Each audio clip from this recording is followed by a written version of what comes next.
خلاص مع ايش السمو. بدع موسم واحد معايا خلاص صار من المهاجمين التاريخيين. عندك 4 لاعبين من لاعبين الاتحاد الأفضل عبر التاريخ. حلو. حلو.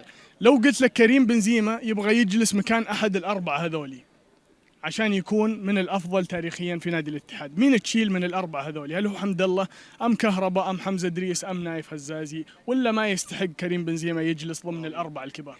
كريم والله ما يستحق جلس، بس انها ابو نوران المفروض انه موجود مع الاربعه ذول. طبعا بس هذولي مهاجمين ترى فقط. اي خلاص. فهل يستحق يجلس كريم ولا ما خله واقف؟ خله واقف برا خله. يعطيك الف عافيه. شايف اللي جالسين؟ ايه هذولي من افضل مهاجمين الاتحاد عبر التاريخ. إيه. لو قلت لك كريم بنزيما يبي يجلس مكان احد الاربعه هذولي، مين تشيل منهم؟ هل هو حمد الله ولا كهرباء ولا حمزه ادريس ولا نايف هزازي؟ مين تشيل عشان يجلس معهم كريم بنزيما؟ مع ان بنزيما ما يستاهل مبدئيا ايه عرفت؟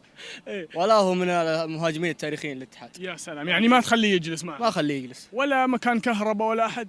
ولا يستاهل. عفتوه خلاص. خلاص مع ايش السمو. بدع موسم واحد معايا خلاص صار من المهاجمين التاريخيين. يعني ما يستاهل يجلس معهم كريم بنزيما. ما يستاهل.